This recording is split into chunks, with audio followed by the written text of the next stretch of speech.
जब मराठाओं को पता चला औरंगजेब ने छत्रपति संभाजी महाराज को मारने से पहले 39 दिनों तक उन्हें तड़पाया था, औरंग की इस अमानवीय हरकत ने मराठों के दिलों में आग लगा दी।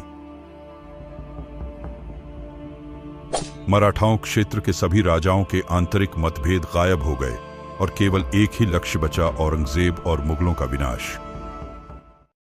इधर रायगढ़ किले में इस कठिन समय के दौरान भी संभाजी की मृत्यु के अगले ही दिन 12 मार्च 1689 को रानी येसुबाई ने राजा राम महाराज का राज्याभिषेक करने का निर्णय लिया और अपने सभी मुख्य अधिकारियों को इकट्ठा करके सभी धार्मिक अनुष्ठानों के बाद राजा राम को छत्रपति के रूप में राज्याभिषेक कराया।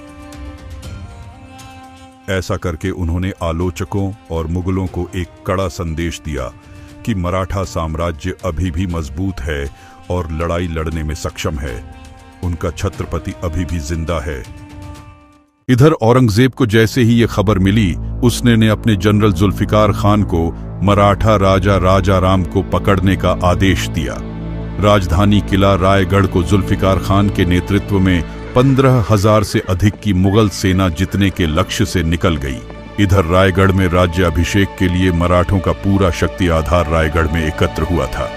सबको जैसे ही आक्रमण की खबर मिली तो रानी येसुबाई ने तुरंत सबको सुझाव दिया, यदि मुगलों ने हमला किया और हमारी सारी शक्ति अधिकार एक साथ पकड़ी गई तो यह हमारे भविष्य के लिए घातक साबित हो सकता है।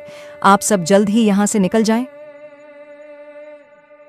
लेकिन महारानी, आप सब और हमारे राजे का क्या?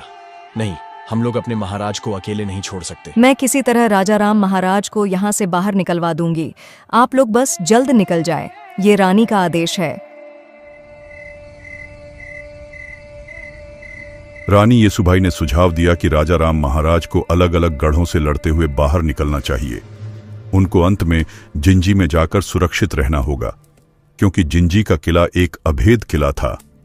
येसुबाई की सलाह तदनुसार राजा राम महाराज, यशाजी कंक और रामचंद्र पंत अमात्य के सुरक्षा घेरे की बदौलत भेष बदलकर रायगढ़ से भाग निकले।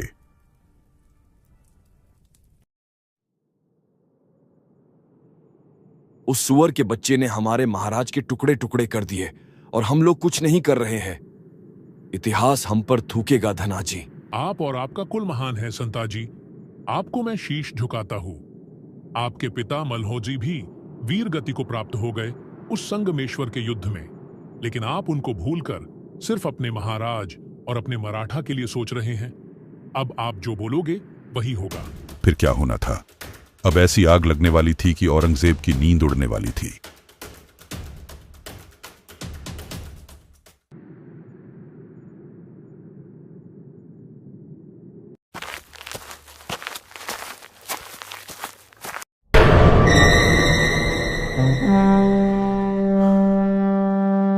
औरंगजेब बाहर निकलकर देखता है मराठा के 2 बब्बर शेर संताजी और धनाजी और उनके साथी शेर पागलों की तरह मुगलों को काट रहे हैं। उस रात गुरिल्ला युद्ध के उस्ताद मराठों ने सिर्फ 2000 योद्धाओं के साथ औरंगजेब की विशाल मुगल सेना पर हमला कर दिया। संताजी और उनके मराठों ने उग्र शेरों की तरह हमला किया और मुगलों को बेरहमी से मार डाला। हमले के दौरान मुगल सैनिक डर के मारे चिल्लाने लगे। गुस्से में आकर औरंगजेब अपनी तलवार निकालता है और मराठाओं सैनिकों को मारने लगता है। तभी अचानक उसके सामने संताजी खड़े दिखते हैं। बिल्कुल गुस्से में लाल संताजी का चेहरा मुगलों के खून से लथपथ। उस समय औरंग भी गुस्से में था।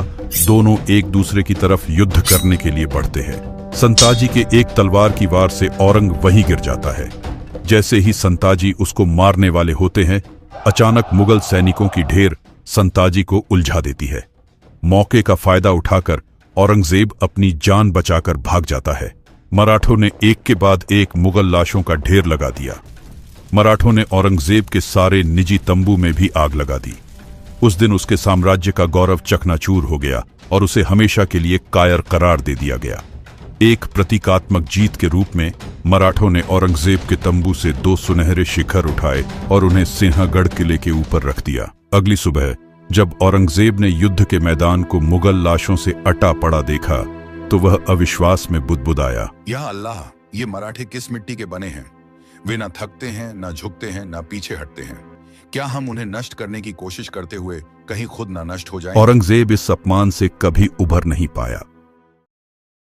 इधर मुगल कमांडर जुल्फिकार खान ने रायगढ़ किले पर कब्जा कर लिया, लेकिन राजाराम वहां से जब तक तो निकल चुके थे, लेकिन मुगलों ने संभाजी राजे की दो माताओं, उनकी मां येसुबाई और दादी छत्रपति शिवाजी महाराज की पत्नी सकवरबाई के साथ उनके पुत्र शाहू जी को बंदी बना लिया। जुल्फिकार खान तुरंत सभी कैदी को औरंगजेब के पास ले गया। जैसे ही ये खबर संताजी को मिली, उन्होंने रायगढ़ किले पर हमला किया। मराठों ने जुल्फिकार खान की सेना को काटकर रायगढ़ किले पर भी कत्लेआम मचा दिया और मुगलों का बेशकीमती खजाना, घोड़े और 5 हाथी अपने साथ पकड़कर पन्हाला लेकर आए। इस तरह कई गोरिल्ला योद्धाओं ने मुगल सेना का मनोबल तोड़कर रख दिया, क्योंकि मराठों को जब भी मौके मिलता वो मुगल सेना को चीर के रख देते। अब बारी मुकर्रम खान की थी, जिसने छत्रपति संभाजी महाराज को छल और धोखे से कैद किया था। औरंगजेब ने 50,000 रुपए इनाम देते हुए मुकर्रम खान को महाराष्ट्र के कोल्हापुर और कोकण प्रांत का सूबेदार नियुक्त कर दिया था। संताजी और उनके मराठों ने यह प्रण लिया कि चाहे कुछ भी हो जाए, पर उस मुकर्रम खान को जिंदा नहीं छोड़ना है।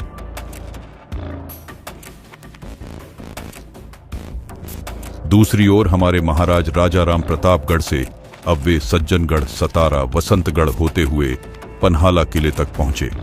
अब उन्हें यहां से रानी येसुबाई के कहे अनुसार जिंजी निकलना था, लेकिन औरंगजेब भी राजाराम को पकड़ने पर तुला हुआ था। चतुर औरंगजेब जानता था कि नवराज्याभिषेक करने वाला राजाराम जान बचाने के लिए जिंजी ही जाएगा। उसने जिंजी जाने वाले सभी मार्गों पर कड़ी निगरानी रखने का आदेश दिया। उसने यह सुनिश्चित करने के लिए गोवा के पुर्तगाली वायसराय की मदद भी ली थी कि राजाराम समुद्र का मार्ग का उपयोग न कर पाए।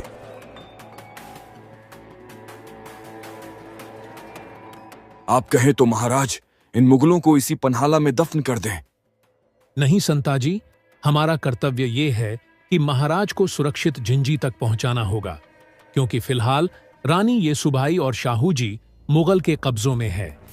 ये लक्ष्य बनाकर चलो, देर से ही सही, पर मुगल साम्राज्य का अंत हमारे ही हाथों हो। पन्हाला पर मुगलों के आक्रमण की खबर मिलते ही राजाराम और उनके सहयोगी मराठाओं ने व्यापारियों के वेश में किले से भाग निकले। सूर्योदय तक वे लोग कृष्णा नदी के तट पर नृसिंहवाड़ी पहुंच गए। उन्होंने कृष्णा नदी पार की और दक्षिण की जाने के बजाय पूर्व के दक्कन की ओर जाने वाले रास्ते पर चल पड़े, क्योंकि मुगलों को बेवकूफ बनाना था। उन लोगों ने जिंजी जाने के लिए एक बार घूमकर फिर कृष्णा नदी पार करने की योजना बनाई। उन्होंने घुमावदार रास्ते का इस्तेमाल किया। महाराज की शिमोगा यात्रा गोकक, सवादट्टी, नवलगुंड, अनेगरी, लक्ष्मीश्वर, हावेरी और हिरेकेरुर से होकर गुजरी। शिमोगा पहुंचने से पहले लक्ष्मेश्वर परगना से गुजरते समय वहां के मुगल अधिकारियों को उनकी यात्रा की भनक लग गई और वे अपनी सेना के साथ उनके दल का पीछा करने लगे। यहां उनका सामना वर्दा नदी से हुआ। महाराज ने बहिर्जी और मालोजी घोरपड़े के भाइयों की मदद से इसे पार करके अपने पीछा करने वालों को चकमा दिया, लेकिन आगे बढ़ने पर उन्हें पता चला कि उनका मार्ग मुगल दुश्मन सेना ने रोक रखा है। ऐसी कठिन परिस्थिति में छत्रपति शिवाजी महाराज से प्रशिक्षित शक्तिशाली योद्धा संताजी जगताप और रूपाजी भोसले अपने राजा की रक्षा के लिए तैयार हो गए। शत्रु सेना को रोकने की जिम्मेदारी संताजी जगताप को सौंपकर राजाराम महाराज रूपाजी भोसले के साथ आगे बढ़ गए।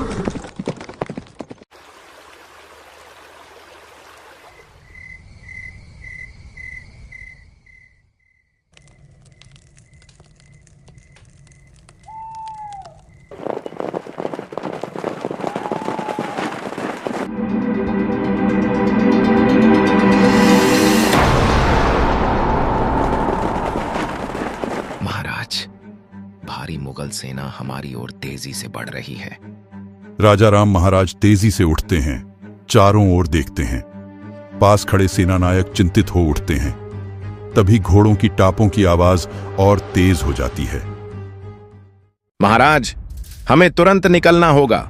मुगल सेना हमें चारों तरफ से घेर रही है।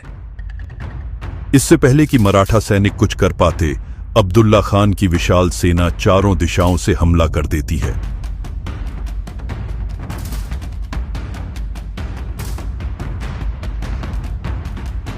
तलवारें टकराने की आवाज, घोड़ों की हिनहिनाहट और युद्ध के नारे गूंज उठते हैं।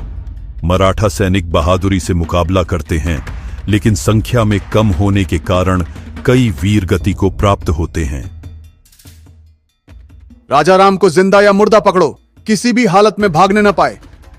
मराठा योद्धा अंतिम सांस तक लड़ते हैं और आखिरकार अब्दुल्ला खान की सेना सभी मराठा सेना को बंदी बना लेता है और फिर उन्हें बीजापुर किले में ले जाया जाता है।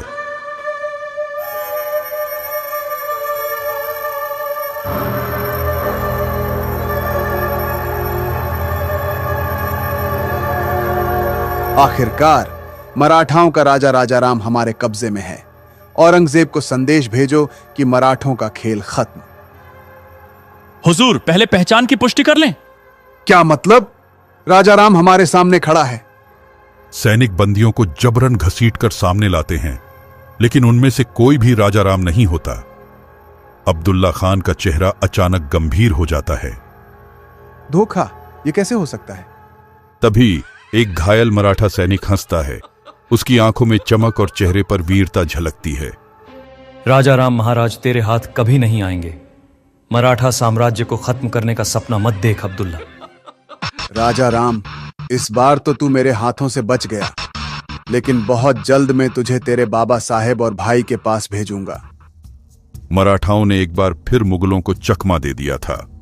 अब्दुल्ला खान के घमंड को करारी शिकस्त मिली, लेकिन मुगलों का कहर अभी खत्म नहीं हुआ था। अब्दुल्ला खान ने उन सभी सड़कों पर अपने जासूस तैनात कर दिए थे जिनसे राजा और उनके लोग यात्रा करने वाले थे।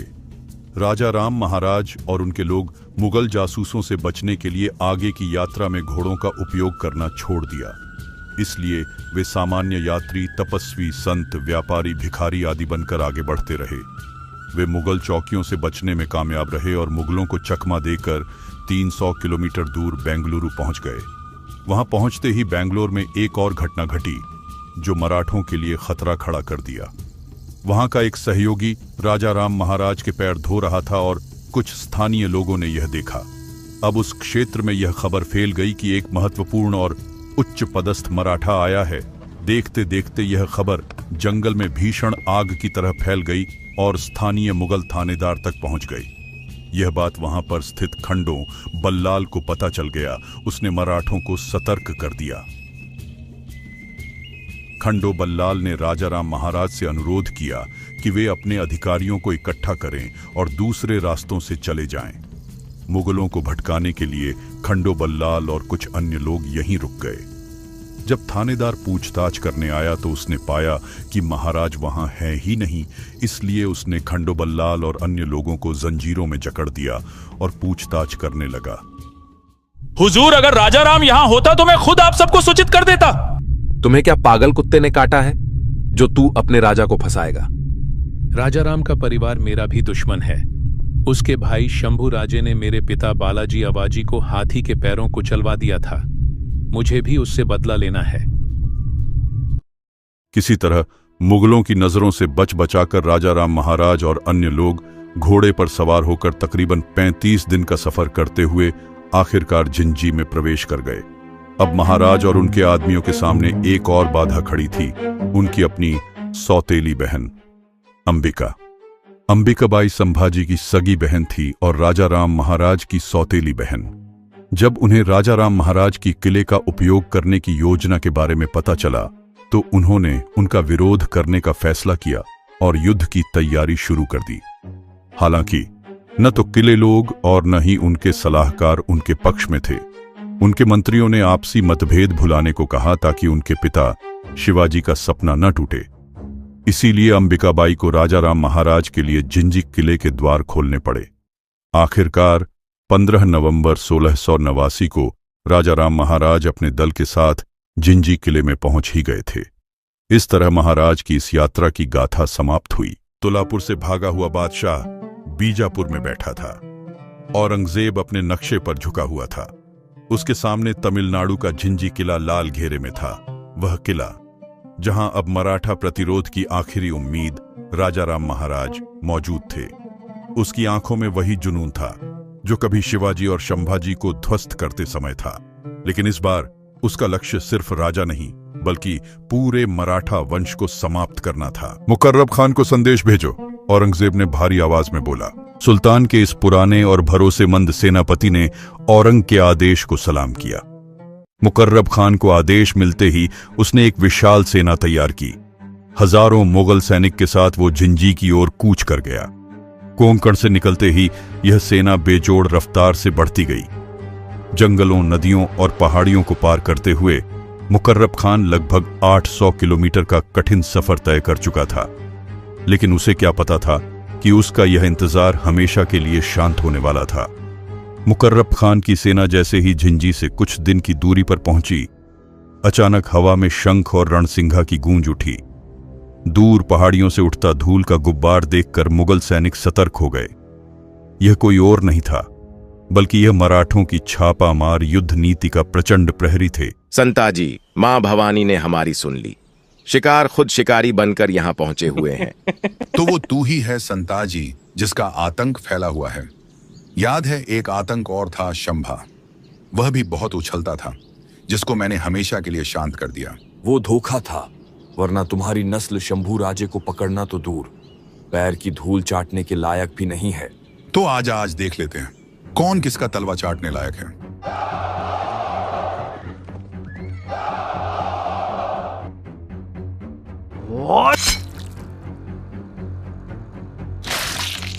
दिसंबर 1689 के अंत में मराठा सेना ने मुकर्रब खान की विशाल सेना को गाजर मूली की तरह काटकर तबाही मचा दी। भयंकर युद्ध के दौरान संताजी घोरपड़े ने व्यक्तिगत रूप से मुकर्रब खान के साथ युद्ध किया। जब मुकर्रब संताजी का सामना नहीं कर पा रहा था तो वहां से भागने लगा। संताजी ने उसका पीछा किया।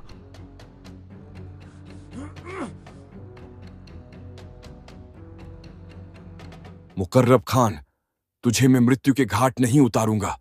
जिस तरीके से तुमने हमारे महाराज को 40 दिन तड़पाया था, उसी दर्द को आज तू महसूस करेगा। जा बच सकता है तो बच ले।